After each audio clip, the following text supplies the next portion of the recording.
Bonjour, nous avons le plaisir de vous accueillir dans cette nouvelle édition de Live Doctor. Et aujourd'hui, c'est un moment privilégié car nous recevons le docteur Fermont, le docteur David Fermont. Bonjour, Bonjour. bonjour à vous, merci d'avoir accepté notre invitation. Je sais déjà que nous allons passer un bon et grand moment et nos auditeurs auront l'occasion de s'en rendre compte. David Fermont, vous êtes ancien interne des hôpitaux de Paris, vous êtes ancien chef de clinique, vous avez une longue carrière hospitalière, mais également en pratique de médecine de ville, si j'ose dire, de chirurgie de ville, car vous êtes chirurgien vasculaire et thoracique. Exactement. C'est une belle et grande spécialité. Oui. Eh bien, nous serions heureux que vous nous racontiez en quelques mots comment êtes-vous arrivé à cette noble art, car on ne naît pas chirurgien vasculaire et thoracique, on le devient, j'imagine. Absolument. Eh bien, c'est très simple. La chirurgie, pour moi, a toujours été une vocation depuis ma prime enfance. Et j'ai toujours rêvé d'être chirurgien que je concevais comme des héros. Ensuite, par le hasard des rencontres et des influences de mes maîtres, j'ai opté pour la spécialité de chirurgie vasculaire et de chirurgie thoracique, qui est une chirurgie passionnante, lourde au départ, mais qui donne des joies extraordinaires. Je crois savoir que vous êtes issu d'une grande école, la grande école de Paris de chirurgie, que vous êtes dans une filiation, une noble filiation. Alors, la chirurgie vasculaire m'a été initiée par mes grands maîtres, le professeur Matet, le professeur Neveu, le professeur Hazan, le professeur Évrard, qui sont des gens de haut de gamme, aussi bien sur le plan de la technique chirurgicale que sur le plan humain. Et les deux choses sont très très importantes et liées parce que nous traitons des malades, nous sommes chirurgiens et nous avons un contact permanent avec les malades. Et donc cette chirurgie vasculaire est une chirurgie en elle-même passionnante parce que c'est une chirurgie qui touche absolument tous les organes, qui est une chirurgie qui vient de lésions de vaisseaux qui irriguent toutes les pathologies. Et donc, ce qui m'a passionné beaucoup dans cette chirurgie, c'est le côté médical de la chirurgie. C'est-à-dire qu'en fait, on voit souvent les chirurgiens comme des gens qui font un peu un grand remue-ménage sur un étal, tandis que j'étais intéressé par le côté diagnostic de la chose et le côté évolutif de cette chirurgie. Vous m'aviez confié que ce qui vous intéressait aussi, c'était l'immédiateté, Oui. c'était la rapidité de l'action et le résultat que vous aviez après cette action. Alors là, vous revenez au côté initial de ma vocation, qui est la chirurgie, c'est-à-dire que dans ma tête, lorsqu'on se détermine dans une vocation, on dit souvent, je veux faire du droit, je veux faire de la médecine, je veux faire autre chose. Eh bien, dans ma tête, j'ai toujours dit que je voulais faire chirurgien. Pas de la médecine, mais de la chirurgie depuis ma prime enfance. Pour le grand public, c'est quoi la chirurgie vasculaire? Ça correspond à quoi? La chirurgie vasculaire correspond exactement à des pathologies que nous rencontrons quotidiennement. C'est-à-dire, quand on parle de l'anévrisme, on parle de chirurgie vasculaire. Quand on parle des accidents vasculaires cérébraux, et c'est-à-dire des problèmes de la chirurgie carotide, qui est la chirurgie vecteur vers l'encéphale, vers le cerveau, et donc c'est très important, eh bien c'est de la chirurgie vasculaire. Lorsqu'on parle de la chirurgie des membres inférieurs, eh bien on parle de chirurgie vasculaire, et c'est une chirurgie qui est très importante parce qu'elle permet de sauver des membres inférieurs chez des gens qui sont à très grand risque de perdre ces membres inférieurs et donc de perdre leur autonomie. Donc cette chirurgie vasculaire est une chirurgie qui touche absolument tout, et je ne vous parle pas de la chirurgie rénale, de la chirurgie d'autres organes où les artères évidemment sont partie prenante. Donc pour reformuler ce que vous dites, il y a 3 grands axes. Il y a cette chirurgie de la carotide, cette chirurgie de l'aorte et la chirurgie des membres inférieurs périphériques. Oui. Oui, vous avez parfaitement résumé cela. Il y a ces axes qui sont principaux. Il est certain que la chirurgie vasculaire touche d'autres domaines, mais nous ne pouvons pas faire un panel de toute la chirurgie vasculaire en quelques instants. Alors, ces axes-là sont déjà très importants. C'est quoi? C'est 80% de la chirurgie vasculaire? Absolument. C'est toute la chirurgie vasculaire.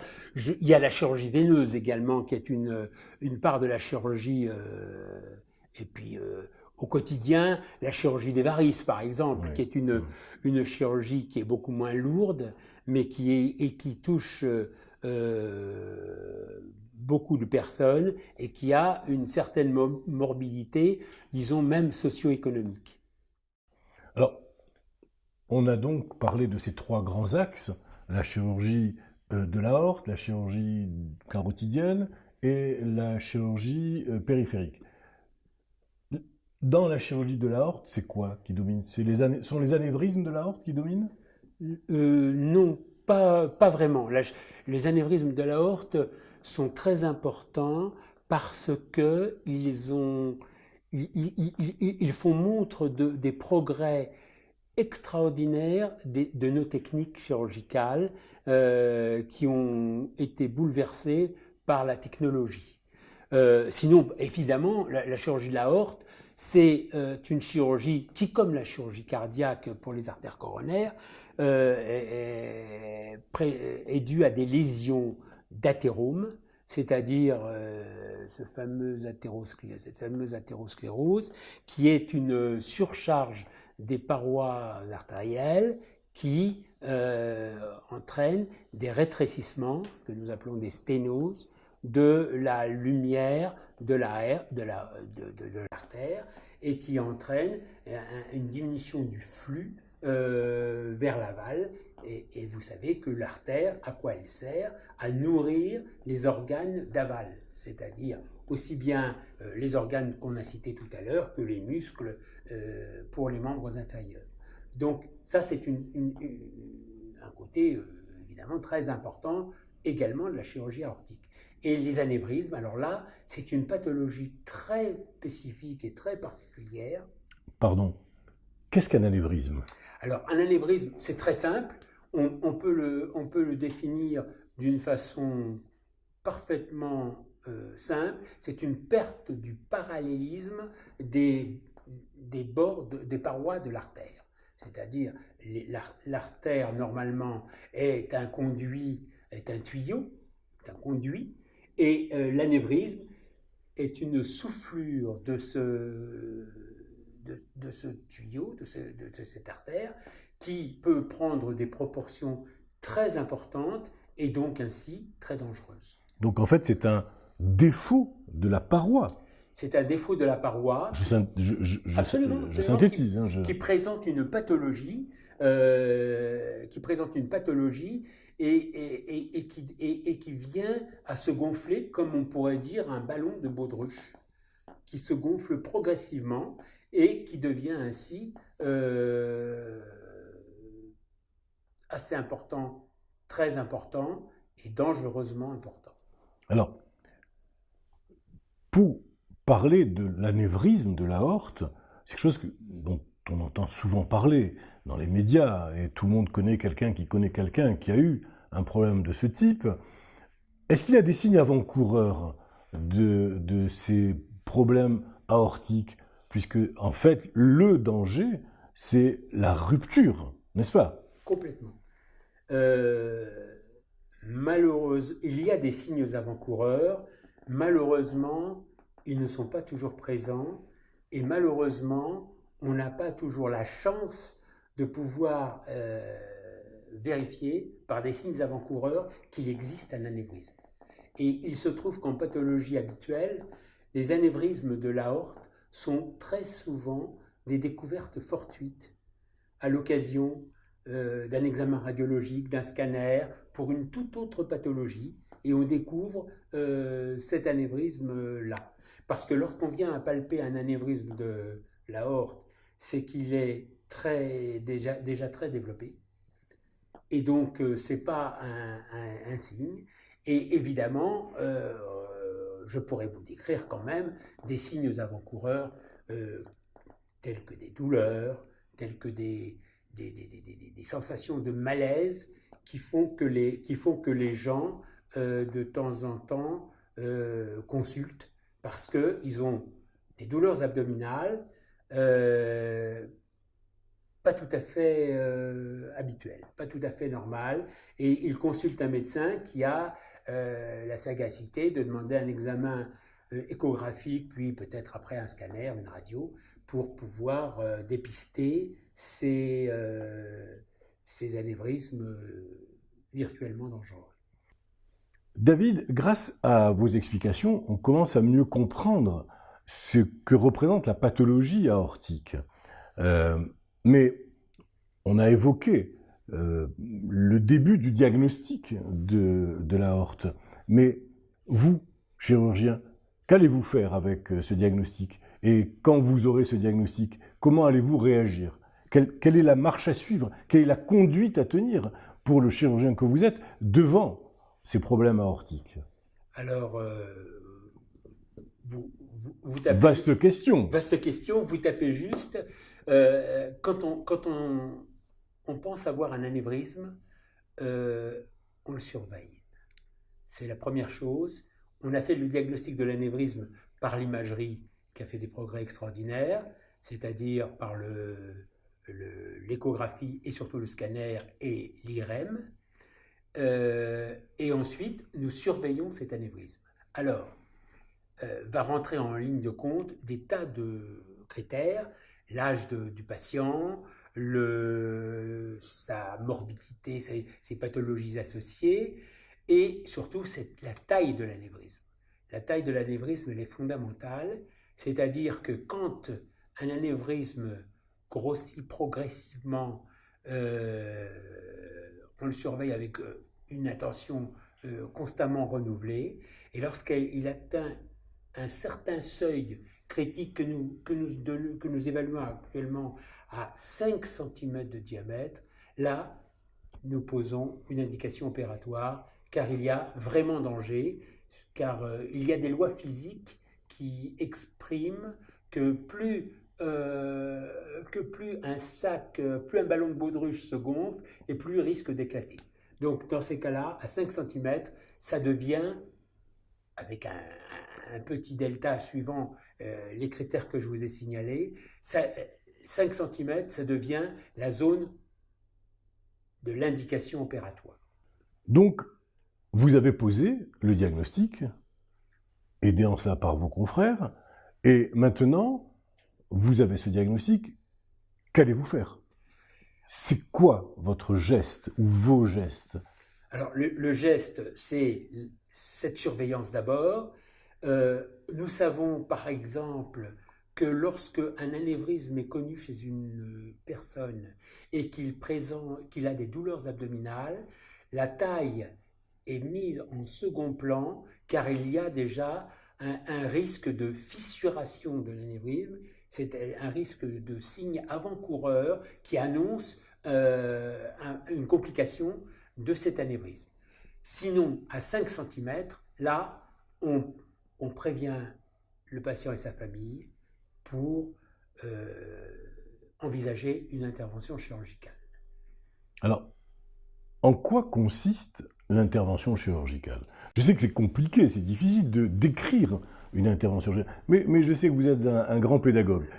Vous allez réussir à nous expliquer comment ça se passe. Alors, l'intervention chirurgicale n'est plus univoque aujourd'hui, heureusement. C'est-à-dire que quand j'ai commencé ma carrière de chirurgien vasculaire, eh bien, c'était évidemment une laparotomie, ça veut dire ouvrir le ventre, et puis remplacer l'anévrisme par une prothèse. C'était l'intervention de base fondamentale modèle. Et actuellement, grâce au progrès de la technologie, nous pouvons tenter de réparer ces anévrismes par voie endoluminale, c'est-à-dire sans ouvrir le ventre du patient, avec un risque quand même nettement amoindri pour ces patients. C'est de la chirurgie à ventre fermé. Voilà. C'est ce que l'on appelle la chirurgie à ventre fermé. Oui, c'est-à-dire que c'est de la chirurgie qui se passe, la chirurgie endoluminale, qui se passe par l'intérieur des vaisseaux. C'est-à-dire on monte des sondes, comme pour la chirurgie des stents coronaires par exemple, on monte des sondes jusqu'au site de l'anévrisme et on déploie des prothèses endovasculaires qui permettent de modeler la fourche aortique et qui permettent de s'implanter en zone saine au-dessus et en dessous, et de cette façon de court-circuiter cet anévrisme qui n'est plus alimenté par le sang et qui ne présente plus de risque de rupture. C'est de la science-fiction. C'est de l'évolution de la science, c'est tout ce qu'on pourrait dire. C'est-à-dire que, alors, il faut mettre quand même un bémol à ce genre de choses, c'est-à-dire que tous les candidats ne sont pas aptes à subir ce genre de chirurgie endoluminale et alors on est obligé de recourir à la chirurgie à l'ancienne, on pourrait dire. Classique, traditionnelle. Voilà, exactement. Alors pour rebondir sur la chirurgie classique, celle-ci a fait des énormes progrès par les méthodes anesthésiologiques, par les méthodes de réanimation post-opératoire, qui fait que les chiffres de morbimortalité ont considérablement chuté par rapport à il y a 30 ans, par exemple. David Fermont, la chirurgie de l'aorte a considérablement évolué, vous nous l'avez expliqué, vous nous l'avez dit, mais en quoi a-t-elle modifié le pronostic de ces maladies? Le pronostic a été révolutionné par non seulement l'évolution technologique dont je vais parler tout à l'heure, mais surtout aussi par les progrès de l'anesthésie, par les progrès des soins intensifs, de la réanimation post-opératoire, de la préhension des patients, qui fait que maintenant, on est passé de chiffres de mortalité en cas de fissuration d'anévrisme qui montait jusqu'à 60% et qui tombe en dessous de 5% aujourd'hui dans le cadre d'une chirurgie conventionnelle.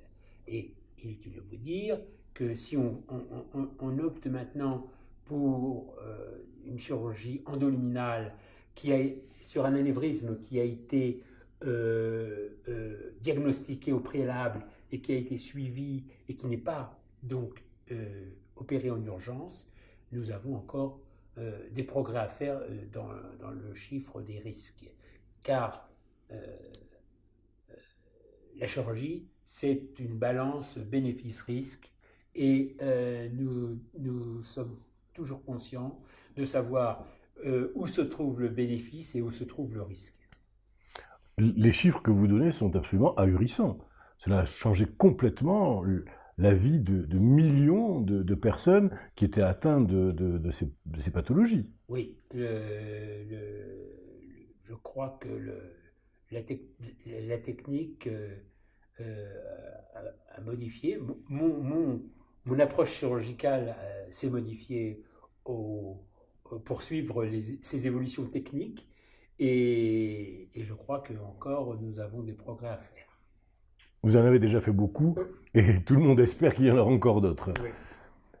Nous avons abordé les pathologies les plus courantes de l'aorte. Nous avions évoqué en début d'entretien les problèmes de la carotide. Mais quid de l'accident vasculaire cérébral? Alors l'accident vasculaire cérébral, il est redoutable. C'est vraiment un danger catastrophique et nous espérons donc l'éviter. Alors pour éviter ces accidents, nous avons maintenant, heureusement, des moyens de l'imagerie radiographique et imagerie qui nous permettent de dépister d'une façon très simple ces problèmes de la carotide et ainsi d'éviter ces catastrophes que sont les accidents vasculaires cérébraux. Alors, et là, y a-t-il des signes avant-coureurs? Oui, là il y a des signes avant-coureurs.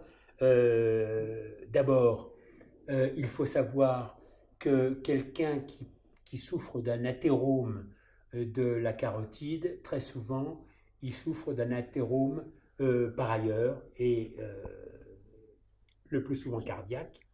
Et donc, maintenant, c'est une routine de dépister une sténose carotidienne chez quelqu'un qui a un problème d'hypertension, qui a un problème de coronarite, ou même qui a un problème de diabète, d'hypercholestérolémie, enfin de tas de signes qui sont propices à la sténose carotidienne. Évidemment, en premier lieu, je suis obligé de le dire, c'est le tabagisme, bien sûr, qui est l'ennemi numéro un. L'ennemi public numéro un et qu'il faudrait éliminer complètement. Alors, la carotide...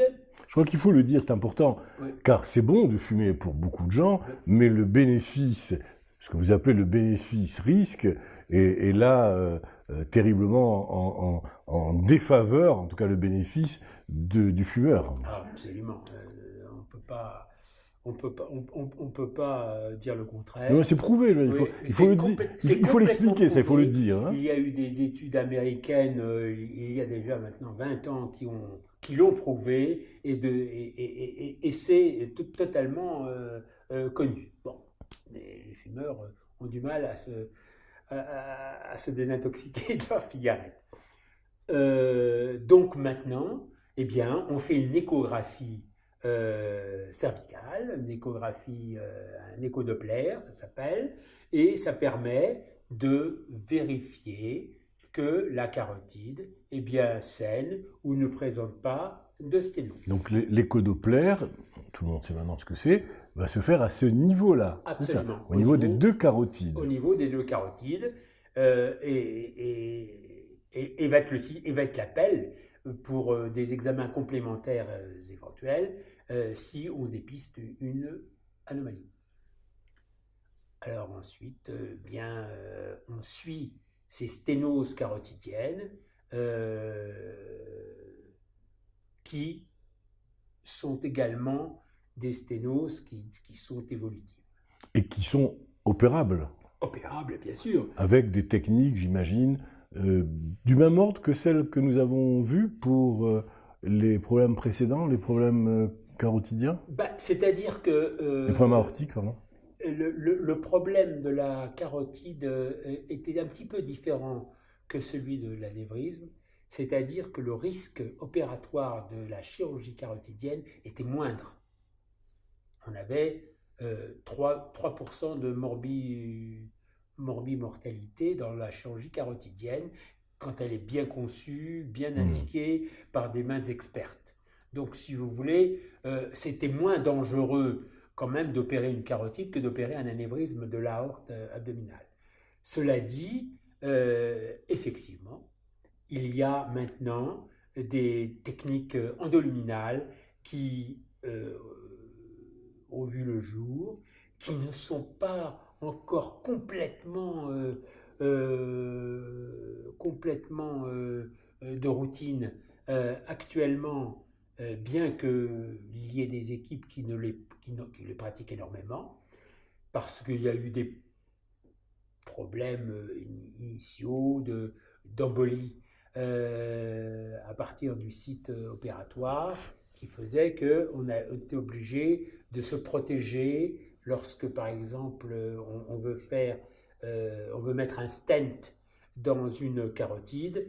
On est obligé de mettre un filet protecteur en aval pour rattraper les micro-emboles qui pourraient migrer vers l'encéphale et provoquer des accidents. Une sorte de parapluie, en fait. Une sorte de parapluie, exactement. Ça s'appelle comme ça, d'ailleurs. Oui, c'est un parapluie qui permet de rattraper les débris inopportuns. Alors maintenant, fort de cela, eh bien, de plus en plus, on va stenter les carotides, alors qu'on avait un petit recul par rapport, par exemple, à la chirurgie coronaire, où on stente depuis très longtemps les artères coronaires dans les cas d'angine de poitrine à risque d'infarctus. Donc, nous avons abordé ces deux grands volets de la chirurgie vasculaire, mais vous aviez évoqué précédemment le troisième volet, qui est la chirurgie périphérique, des artères périphériques.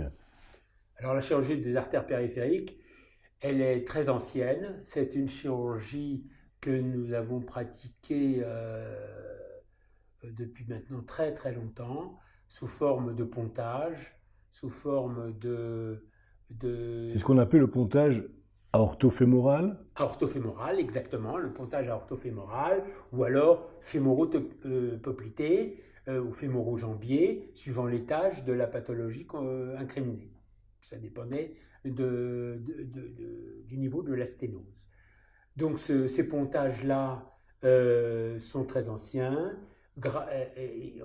On a pu les pratiquer de deux façons, soit par une prothèse en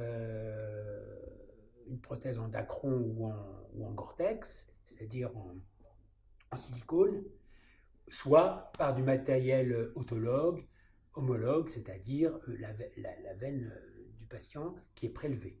Alors, dans quel cadre pratiquez-vous ces interventions? Dans le cadre... Quelles sont les maladies qui sont pourvoyeuses de ce type d'intervention?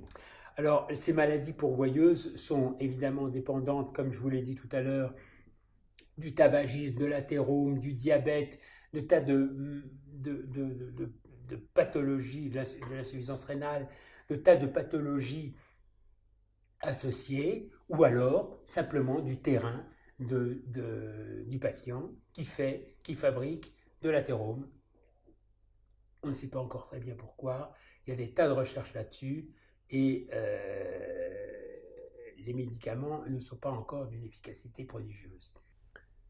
Quels sont les signes d'appel dans ce genre de pathologie? Alors les signes d'appel pour les membres inférieurs, c'est souvent ce qu'on appelle la claudication intermittente, c'est-à-dire la limitation du périmètre de marche qui gêne beaucoup les gens dans leur autonomie, puisqu'ils observent progressivement leur périmètre de marche diminuer, et diminuer même d'une façon considérable si la sténose est très serrée. D'ailleurs, ça se mesure. Mais les patients à qui nous nous adressons dans l'interrogatoire que nous faisons nous disent je peux faire 100 mètres et j'ai mal, ou 200 mètres, Exactement. ou je monte un demi-étage. C'est quelque chose que l'on entend. Ça fait partie, en tout cas, de l'interrogatoire. Tout à fait. Et ils ont ce qu'ils appellent une crampe, parce qu'ils ressentent ça comme une crampe musculaire. Et donc, ça nous permet de chercher cette sténose et d'envisager son traitement. Et donc, j'imagine qu'il y a des maladies qui elles-mêmes sont pourvoyeuses de ce genre de signes, ce que nous appelons la claudication intermittente. Oui. Alors, il y a des maladies fréquentes et il y a des maladies rares. Parmi les maladies fréquentes, il y a bien sûr le diabète, il y a bien sûr l'hypertension artérielle, il y a surtout le tabagisme, qui n'est pas une maladie, mais je le répéterai jamais assez. Et donc, ces gens-là, eh bien, sont demandeurs, surtout s'ils sont jeunes, et même s'ils sont très âgés d'ailleurs, à une réparation. Grâce à vos explications, nous avons bien compris quels étaient les signes de cette maladie, de ces maladies vasculaires périphériques. Quels sont les traitements que vous proposez à vos patients? Alors le traitement, il y a d'abord un traitement médical sous forme de vasodilatateurs et surtout d'antiagrégants plaquettaires qui permettent de fluidifier un petit peu le sang. Et si la sténose est évolutive, évidemment, le traitement chirurgical, qui maintenant a fait un bond également en avant grâce au stenting, c'est-à-dire grâce à la dilatation endoluminale, qui nous permet de ne plus avoir des opérations longues et difficiles et minutieuses et qui nous permet de pouvoir réparer une sténose en la dilatant par un ballonnet et en maintenant cette dilatation par un petit ressort qui est un stent qui permet donc de garder la lumière de l'artère complètement ouverte au diamètre voulu. Donc vous utilisez aussi des stents, parce que dans le grand public, quand on parle de stents, on parle de pathologie coronarienne la plupart du temps. Mais en fait, c'est quelque chose que vous utilisez larga manu, manifestement. Nous utilisons les stents absolument larga manu,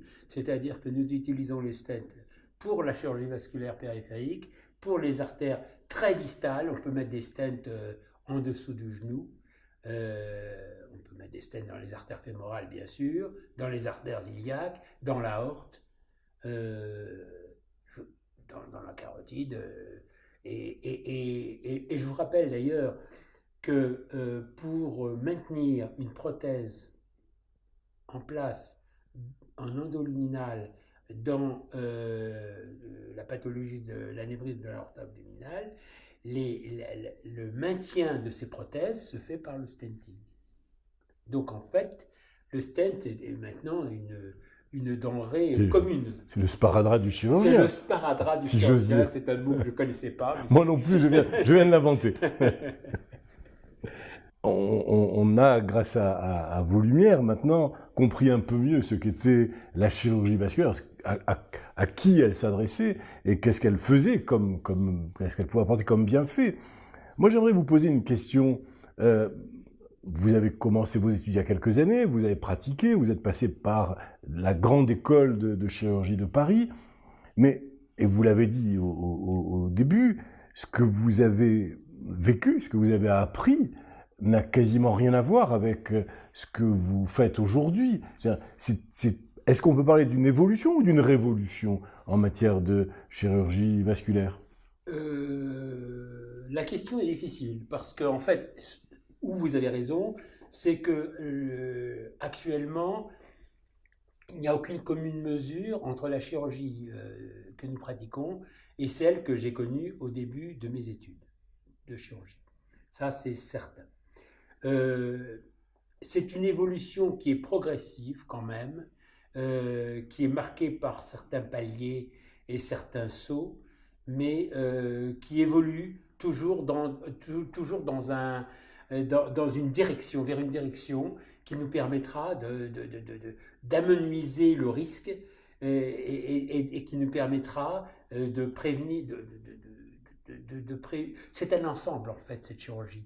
C'est-à-dire que c'est une chirurgie qui est tellement multidisciplinaire entre les cardiologues, les anesthésistes, les réanimateurs et les chirurgiens, et je ne parle même pas des soins infirmiers. C'est une chirurgie qui est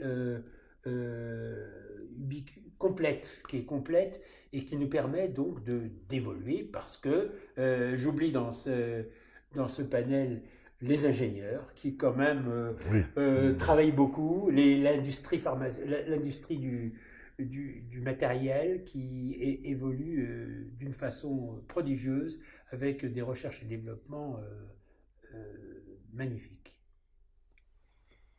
Écoutez, c'est lumineux, si j'ose dire. Vous êtes un homme passionné, et c'est passionnant ce que vous racontez. Vraiment, vous avez fait vivre et en même temps l'histoire, votre histoire, si j'ose dire, de la chirurgie cardiovasculaire moderne, ses avancées, et en même temps, vous avez pu nous permettre d'appréhender, de comprendre quels étaient les domaines d'intervention de cette chirurgie. Voilà, je voulais vous remercier et vous dire que nous étions heureux des moments que nous avons passés avec vous et nous espérons continuer à vous rencontrer. Je m'adresse ici à tous nos auditeurs, à nos téléspectateurs, en vous disant que c'était un grand honneur pour nous d'avoir aujourd'hui David Fermont à nos côtés. Je pense que vous mesurez l'importance de cette conférence. Certainement pas. En tout cas, de cet entretien amical. Et encore merci à vous et bienvenue chez Live Doctor. Je vous remercie. Nous avons abordé le cancer du poumon. Le cancer du poumon est un cancer agressif que l'on rencontre aujourd'hui fréquemment. Il fait partie des grandes pathologies cancéreuses. Quelle est la place de la chirurgie dans le cancer du poumon ? Le cancer du poumon, c'est comme vous l'avez dit, un cancer très important. C'est le 4e en place dans les cancers. Et il a la sinistre réputation d'être le premier en mortalité. Donc c'est un cancer qui est très grave. Et la place de la chirurgie dans ce cancer, eh bien, on ne cherche qu'une seule chose, c'est retirer ce cancer, l'extirper, en pratiquer l'exérèse et ne plus avoir affaire à lui. Donc, il faut trouver un moyen d'avoir un cancer qui soit une bonne indication chirurgicale pour pouvoir pratiquer soit une lobectomie pulmonaire, soit une pneumonectomie, si on ne peut pas faire autrement. Alors, sans rentrer dans les détails, qui sont des détails que les oncologues nous expliquent, il y a les cancers à grandes cellules et les cancers à petites cellules. Il y a aussi d'autres formes. Enfin, disons que ce sont les deux grandes formes. Est-ce que votre intervention va se faire en fonction de ce type de cancer ou se fera en fonction de la localisation anatomique de la lésion ? Bien évidemment, la tumeur. Bien évidemment, nous sommes dépendants de l'histologie, de l'anatomopathologie, et nous savons en général à l'avance, grâce à la fibroscopie et aux biopsies qui sont pratiquées au décours de cette fibroscopie, nous savons à quel type anatomopathologique nous avons affaire. Et donc, dans ces cas-là, le cancer le plus habituel est le cancer épidermodyle qui se retire. Les cancers anaplasiques, les cancers à petites cellules et tout ça, sont des cancers qui ne sont pas d'un grand intérêt chirurgical parce qu'ils sont très disséminés et que l'exérèse d'une tumeur chirurgicale de ces formes histologiques ne suffit pas pour établir une situation beaucoup plus stable. Donc en fait, nous avons ce problème de l'histologie qui est préalable, et puis nous avons le problème de l'envahissement de ce cancer qui est dépisté par les moyens de l'imagerie, scanner, PET scan, angio-IRM, pardon, qui nous permettent de vérifier si le cancer pourra être extirpable par le chirurgien. Merci à vous. David Fermont, merci.